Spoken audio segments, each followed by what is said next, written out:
Welcome to episode 5 of the MBT podcast. In the previous episode, we discussed session 3, titled Emotions and Why We Have Them. In this episode, we will continue with session 4. So, imagine realizing that this intense, heart-pounding anxiety you've been sitting with all morning, like the tight chest, the racing thoughts, doesn't actually belong to you. Right, yeah. That's a wild concept to start with. It really is. Because, we spend so much of our lives operating under this assumption that our internal emotional landscape is a closed system, like what I feel is mine alone. Exactly. We think of ourselves as emotional islands, but the reality is completely different. Yeah, and today in this deep dive, we are going to look at the actual mechanics of how our brains literally catch emotions from other people. We're also going to talk about how we physically register our own baselines and what happens when that entire regulatory system just completely catastrophically fails. And that failure is something we all experience. So we're looking at the transition today from just observing emotion to actively processing it. Right. And we really want to frame this deep dive not as some dry clinical lecture, but as a user manual for the human mind. Because the publications on MBT are incredibly specific about this stuff. They really are. The publications on MBT make it clear that the ultimate goal of mentalization-based treatment, or really any effective psychological framework, is to improve our ability to mentalize. Which means understanding the mental states of ourselves and others. Exactly. But here's the kicker.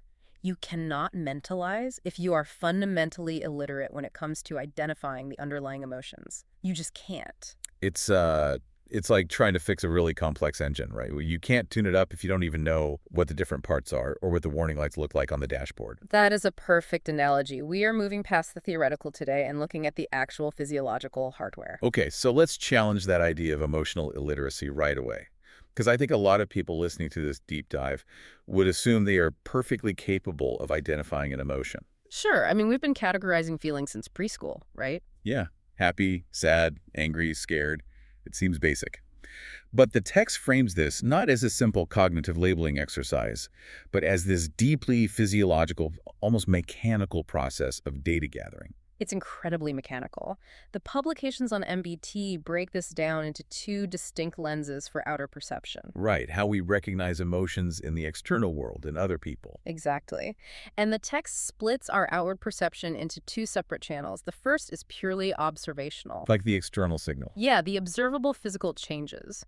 This relies heavily on our visual cortex and our evolutionary ability to decode structural changes in our environment, specifically in other humans. The publications on MBT highlight things like frowning or physically ducking away, right? They do. And I mean, we don't need to spend time defining what a frown is, but what's crucial here is the sheer speed of the data processing. It's fast, like really fast. Milliseconds.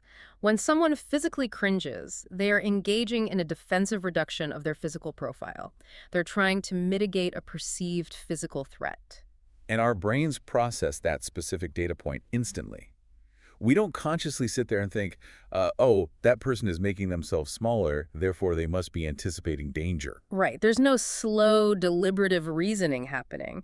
The visual input of the defensive posture bypasses all that and is instantly matched to an emotional category by our own neural networks. It's essentially just pattern recognition. We are running these constant background algorithms on the micro-expressions and postural shifts of everyone around us. We are. But here's the fascinating part.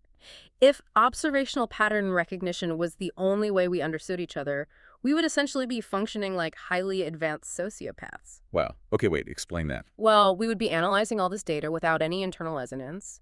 We'd know someone is sad, but we wouldn't feel anything about it. And that brings us to the second channel detailed in the publications on MBT. Which moves away from cold observation and into biological simulation. We are talking about mirror neurons, aren't we? Yes, mirror neurons.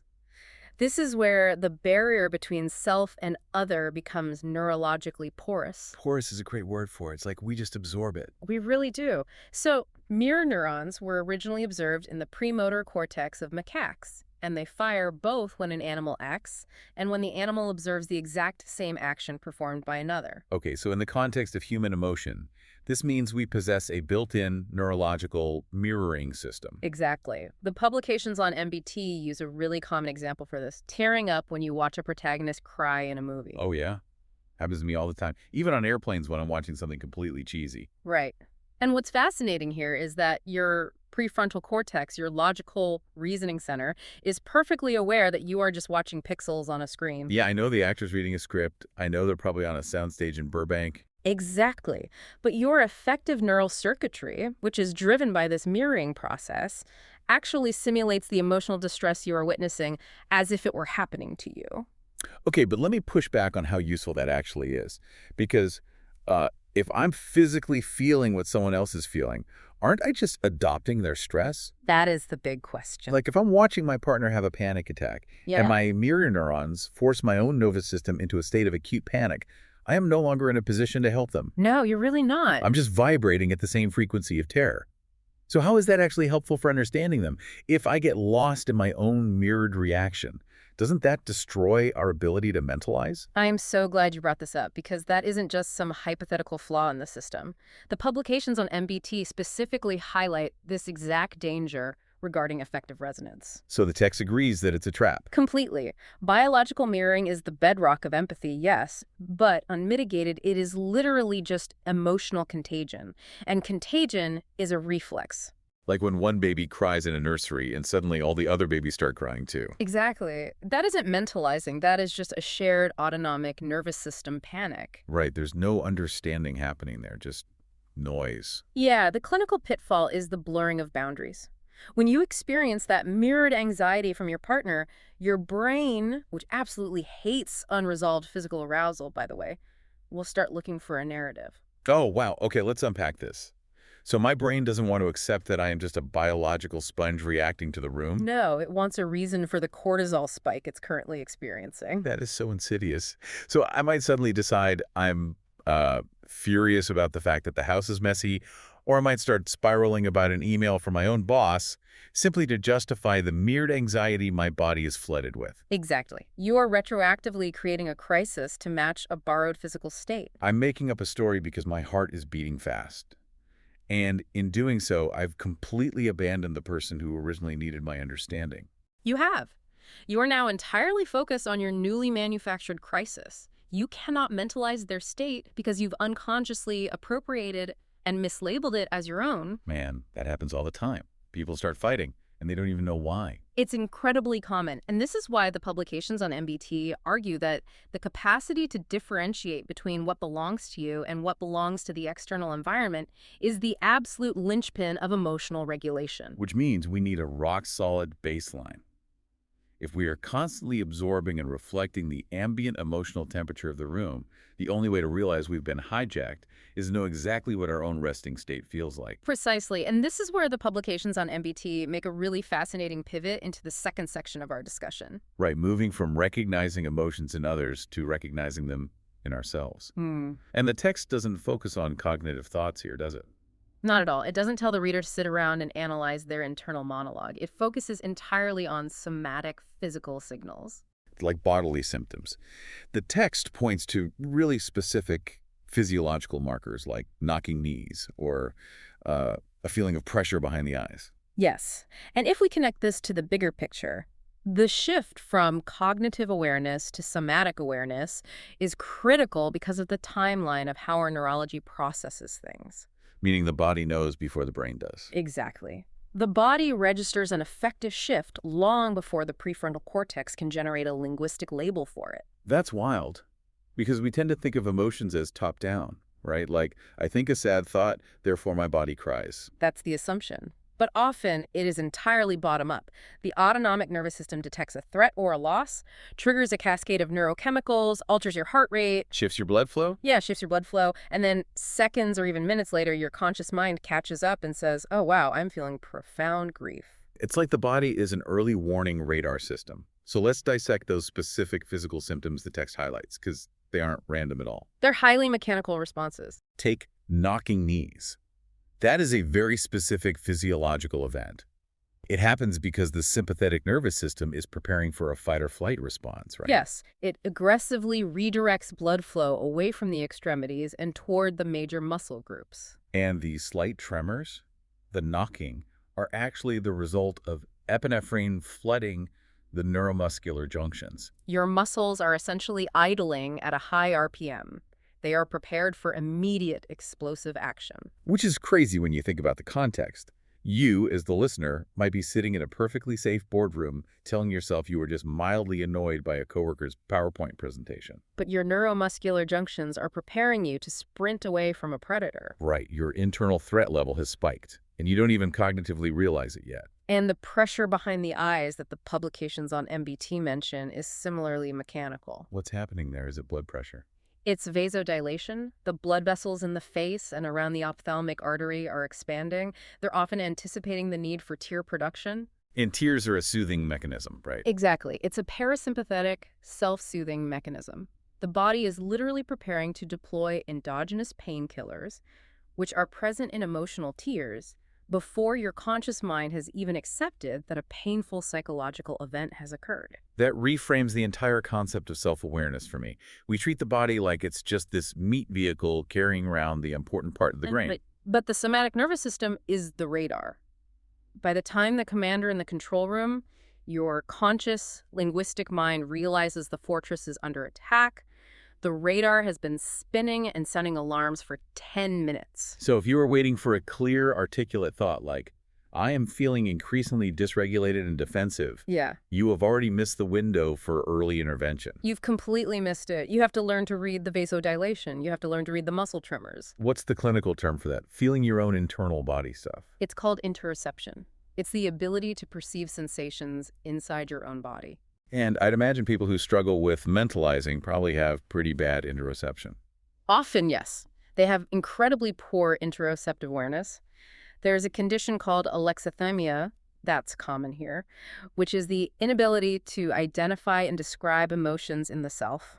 So how does someone with high alexithymia experience an emotion? Well, a spiking anxiety isn't felt as an emotion at all.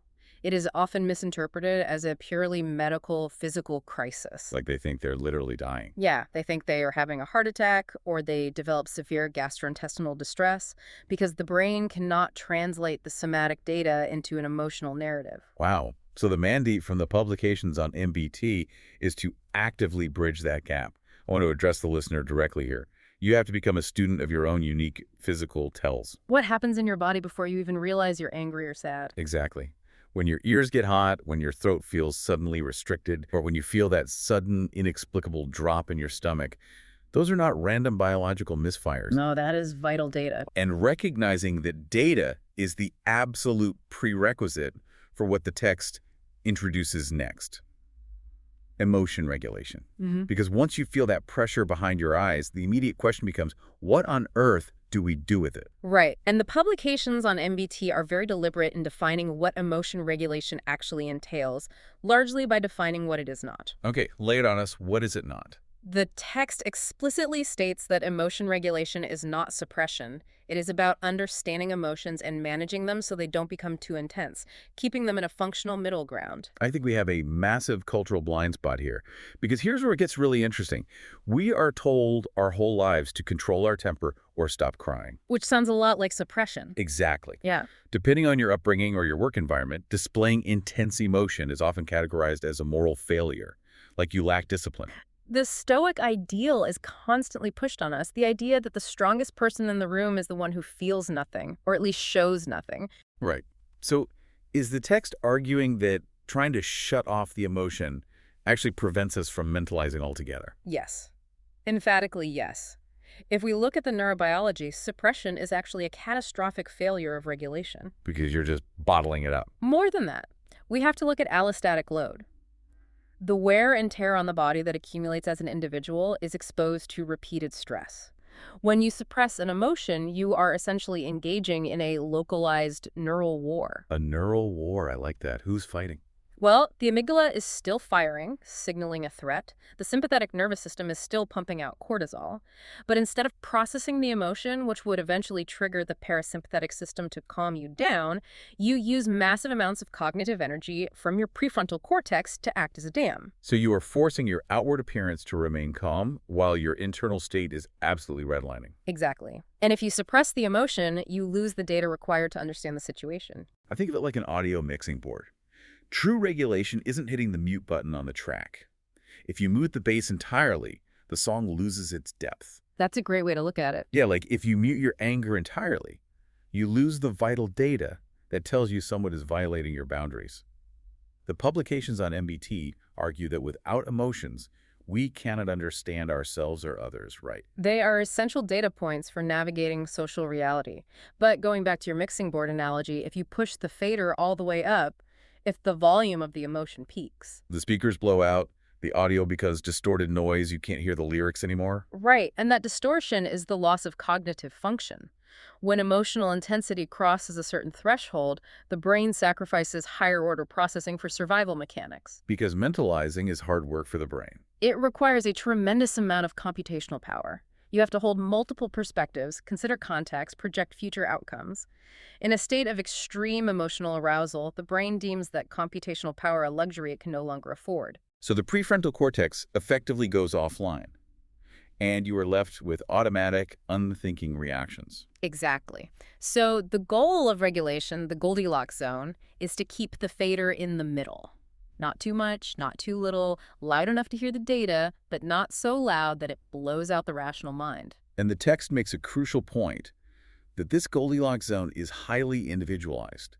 There is no universal protocol for keeping the fader in the middle. None at all. The publications on MBT note that what works to regulate one person might actively dysregulate another person. I find the text's specific examples regarding how we receive comfort to be deeply illuminating here. Yeah. We've all seen couples fight over this. Oh, absolutely. The text notes that for some people, feeling truly intellectually understood is the ultimate form of comfort. We can call that cognitive downregulation. Yeah, like if I'm spiraling, I might need someone to sit with me, map out the variables of the crisis, analyze the timeline, and explicitly validate my logic. They need to hear your response is rational given X, Y, and Z parameters. Exactly.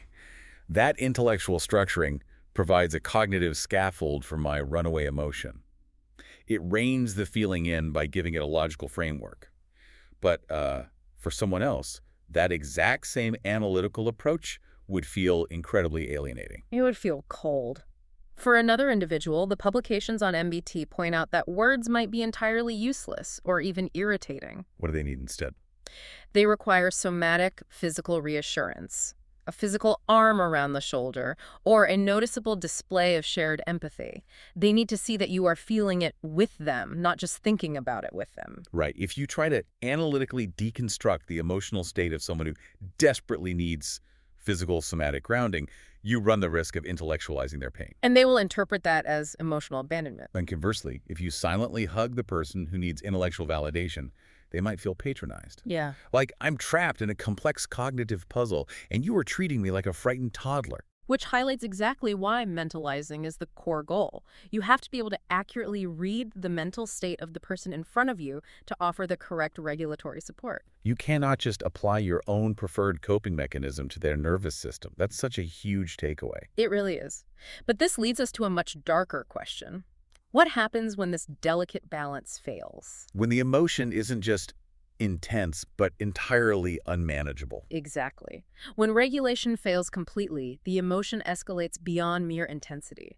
The framework detailed in the publications on MBT moves from everyday emotional management into acute clinical territory here. The text describes this state as overwhelming, painful, unbearable, and crucially incomprehensible. They introduce a vital clinical term for this: unmentalized emotions. Unmentalized emotions, yes. And we need to treat this concept with the gravity it deserves. Because this isn't just having a really bad day at work. No, this isn't just being furious about a flat tire.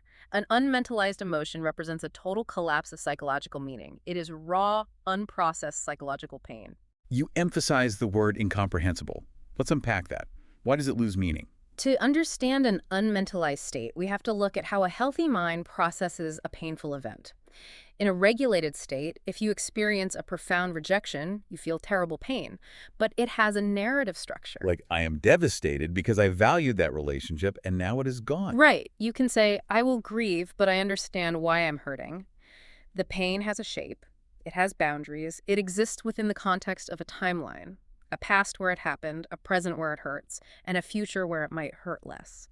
But when an emotion becomes unmentalized, all of that architecture just vaporizes. It's gone. The capacity to reflect on the feeling vanishes.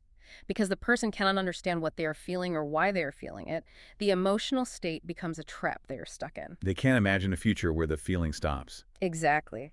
In this state, which is often referred to in mentalizing theory as psychic equivalence, thoughts, and internal states are experienced as absolute terrifying reality. So if you feel a sense of doom, it isn't, oh, I'm having an anxious thought about doom. No, it is the world is objectively ending right now. God, it's the ultimate claustrophobia.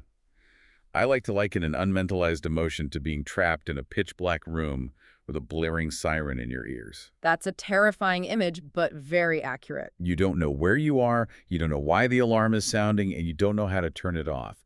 And the sensory overload is so deafening that you cannot even form a coherent thought to try and solve the problem. Your entire existence shrinks down to a single primal directive. Right. I must escape this sensation immediately at any cost. You'll do absolutely anything to escape the room. The physical and psychological pain is so absolute that survival instincts override every single moral, social, and logical constraint you possess. And that desperate need to escape the siren leads us directly to the most dangerous phase of unregulated emotion, the destructive exit strategy. Section 5. Let's talk about the escape hatches. Because to escape these unbearable, unmentalized emotions, people may resort to destructive patterns that harm themselves or others. The text explicitly lists behaviors like cutting, drinking too much, or deliberately picking fights. And I want to pause and focus heavily on the motivation here, because society views these behaviors through a lens of extreme judgment. Oh, massive judgment. If someone is heavily intoxicated, getting into screaming matches, or engaging in severe self-harm, the external world views them as chaotic, out of control, or engaging in senseless self-sabotage. Why are they doing this to themselves? But the text proposes a radical paradigm shift for how we understand these actions, especially for the listener trying to mentalize someone in this state. It states clearly that the sole purpose of these behaviors is to avoid feeling the unbearable, unmentalized emotion. These destructive actions aren't just random acts of self-sabotage. They are highly functional, though obviously dangerous coping mechanisms. Let's look at the neurobiology of cutting or self-harm, because it perfectly illustrates the tragic logic of an unmentalized state. It's an attempt to trade unmanageable internal pain for something tangible, right? Exactly. When a person is trapped in that shapeless, incomprehensible internal agony, taking a blade to their own skin does something incredibly specific. First, it forces the brain to localize the pain. The vague, terrifying suffering is replaced by a sharp, highly specific physical pain. Right. My arm hurts because I cut it. They have successfully given the pain a narrative. It grounds them in physical reality when their psychological reality has become literally uninhabitable. Furthermore, the act of physical injury triggers the body's endogenous opioid system. The brain releases endorphins to manage the physical trauma, which inadvertently provides a massive sudden chemical soothing of the psychological distress. It's a biological off switch for the siren in the dark room. It is. The person isn't self-harming because they want to destroy themselves. They are doing it because it is the only tool they have left to regulate a nervous system that is trapped in an unmentalized nightmare. And substance abuse operates on a similar trajectory, doesn't it? Just an attempt to artificially enforce that downregulation. Yes. If the brain won't lower the fader on the mixing board naturally, alcohol is a chemical sledgehammer that will smash the fader down by force. It numbs the incomprehensible terror. But let's look at the third example the text provides, because I think this one is the most complex for people to grasp. Deliberately picking fights. It's very common, but very misunderstood. So what does this all mean? Does this imply that when someone is picking a vicious fight over, say, how the dishwasher is loaded, they might not actually be angry with the other person at all? They're just desperately trying to escape their own unmentalized internal state. Does screaming at someone actually soothe the nervous system? It does, in a maladaptive way. Deliberately inciting conflict serves a dual purpose in managing an unmentalized state. First, similar to self-harm, it externalizes the threat. Okay, so if I feel a generalized, terrifying sense of worthlessness and rage that I cannot understand. Picking a fight with your partner allows you to project all of that internal terror onto an external target. Now, you aren't falling apart for no reason. You are enraged because of them. They are the problem. It gives the unmentalized emotion a tangible enemy, something that can be thought, screamed at, and engaged with. Yes, and it operates on the mechanism of projective identification. The individual essentially forces the other person to carry the unbearable emotion for them. So if I pick a fight and act completely unreasonable until you finally snap and start screaming at me, I had successfully transferred the chaos from my internal landscape into your nervous system. You've made them feel the unmentalized rage that you couldn't tolerate. Wow, that explains so many toxic relationship dynamics. It really does. And recognizing this functional nature of destructive behavior is the absolute core of the therapy discussed in the publications on MBT. Because if a clinical intervention, or just a concerned partner, only focuses on behavior modification, like if they only say, you need to stop drinking, or you need to stop yelling at me, it will fail. The intervention will absolutely fail because you are attempting to board up their only escape hatch while they are still locked in the room with the deafening siren. If you take away the self-harm, the substance, or the conflict, without addressing the unmentalized agony driving it, the person is left entirely defenseless against a state that feels unsurvivable. Exactly. By understanding the function of the destructive behavior, the patient can begin to address the underlying unmentalized emotion.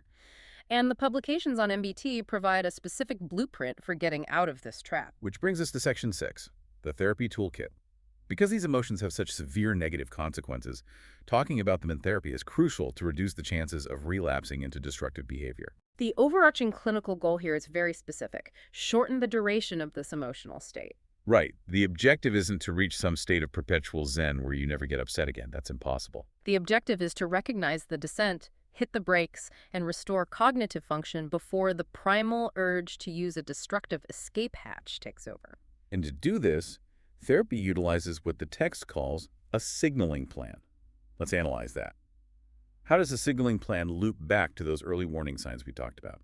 It's all connected. A signaling plan is essentially a personalized, highly granular map of an individual's autonomic nervous system escalation. It formally documents the transition from a regulated emotion into unmentalized terror. Tracking things like knocking knees or withdrawing so you can intervene before the emotion becomes unmentalized. Exactly. It requires identifying the micro-shifts in behavior, thought, and somatic sensation that precede a crisis. It's building a cognitive scaffold. So a signaling plan might look like phase 1 is a subtle physical shift. I notice my breathing has become shallow. Right, the green zone moving into yellow. Then phase 2 is a behavioral shift. I begin giving one-word answers. Phase 3 is the somatic escalation. The pressure behind my eyes builds. And phase 4 is the unmentalized collapse. The power of this plan is that it forces the individual to apply mentalizing capacity to their own dysregulation. By explicitly tracking these signs, you can deploy regulatory strategies during phase 1 or phase 2 while your prefrontal cortex is still online. Because once you hit phase 3 or 4, cognitive interventions like just take a deep breath are basically insulting. And largely useless because the neurological hardware required to process those instructions has already shut down. Okay, so the text also provides a specific homework assignment here, which I want to translate directly to you, the listener, because you don't have to be in formal therapy to benefit from this. Not at all. It's a powerful practice for anyone. The text says, observe how you handle intense emotions this week. That's the data gathering phase. I challenge you to become an active observer of your own mind this week. But the second part is the real work. Describe a successful moment and identify what helped. This raises an important question, right? Why focus on success? It's a deliberate countermeasure against the brain's default negativity bias. Because we love to ruminate on our failures. Oh, I yelled at the barista. I'm a monster. Exactly. We obsess over the argument we escalated. And that rumination actually reinforces the neural pathways associated with the dysregulation. The homework explicitly demands that you hunt for a victory, no matter how microscopic. So if you felt a surge of jealousy, but instead of aggressively interrogating your partner, you recognized the tightness in your jaw, walked away, and splashed cold water on your face, that is a monumental victory. You successfully interrupted an unmentalized escalation. And by studying our own victories, we build a personalized toolkit that is far more effective than generic advice. You're reverse engineering your own resilience. You're shifting from being a passive victim of your emotional tides to an active architect of your own stability. I love that. And as we wrap up this deep dive, I want to leave you with a final provocative thought to mull over, something that builds on everything we've discussed. It returns us to the incredible function of those mirror neurons operating silently in the background of our social interactions. Right. If our mirror neurons are constantly allowing us to physically experience the emotions of others, How much of the anger, sadness, or anxiety you felt today actually belonged to you? And how much did you accidentally borrow from someone else's unmentalized state? Exactly. Are you carrying your own psychological weight, or are you exhausting yourself carrying a burden that someone else's nervous system handed to you without you even noticing? Just something to think about as you track your signals this week. A vital question for protecting your own capacity to mentalize. In the next episode, we will continue with Session 5, titled The Importance of Attachment. Thank you for listening, and don't forget to follow us to stay up to date with our latest episodes.